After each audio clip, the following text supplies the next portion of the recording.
Hello student, our topic name is characteristics of gravitational force.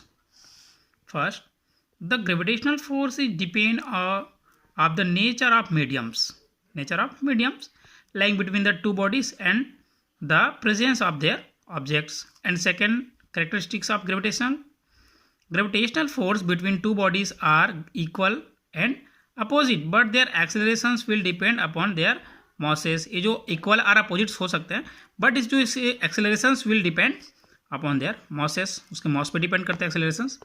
Lower is the mass, higher is the accelerations, and vice versa.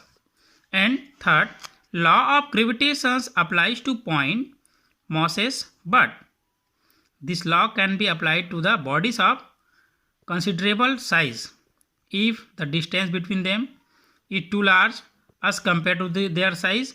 In this case, the distance is taken as the distance between their center of mass. So, next, gravitational force is a central force. जो gravitational force हो क्या?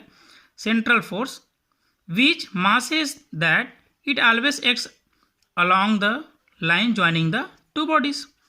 And next, in this gravitational force is a conservative force and it is obey the principle of superpositions of force, and gravitational force is always attractive. And for light object, the gravitational force is negligible, whereas it is not negligible for stars and planets. And next, gravitational force is the weakest force in the nature. And 10, the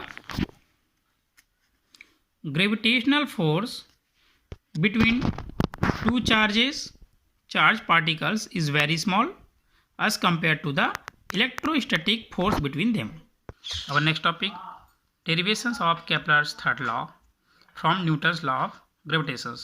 You know that by the Newton's law of gravitation, F that is equal to G m upon r square, where G is a universal gravitational constant and let capital M is a mass of sun and small m is a mass of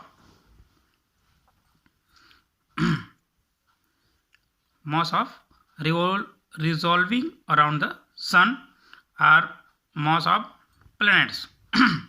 And r is the circular orbit of radius, जिस पथ से कोई planets suns के around पे motions करिए उसके radius small r. So according to Newton's law of gravitation, F that is equal to G m upon r square. This gravitational force provides the necessary centripetal force for circular motions of planets. Centripetal force F that is equal to mv square upon r, where v is the orbital velocity of planets. Then equation number 1, F that is equal to G m upon r square, and second equation F that is equal to mv square upon r. So left side is equal, so right side is also equal. Then maybe write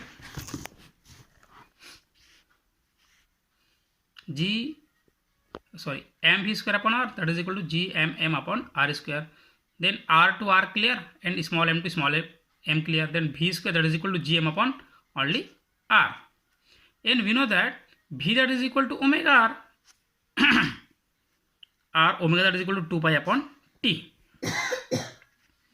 where t that is equal to period of revolutions of the planet, putting in equation number 3. Now look at this, v that is equal to 2 pi upon t r. So putting the value of v in above equation number 3, then 2 pi r upon t whole square that is equal to gm upon r. Then 4 pi square r square upon t square that is equal to gm upon r.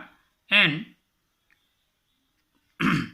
only we know that हमें जो find करनी है वो time periods का square find करनी है. So time square that is equal to, जो इसको हम राइट साइड ट्रांसफर किए थे, राइट साइड को left side, then we know we have T square that is equal to 4 pi square r cube upon gm. In this term 4 pi square g and m is a constant value, so we can write 4 pi square upon gm that is equal to kr constant. So we can write t square that is equal to k r cube, or we can write t square is proportional to r cube. So therefore the square of the time period of the revolutions of a planet is directly proportional to the cube of its distance from the sun. This is the Kepler's third law. It is most important topics for your exams. Okay. Thank you.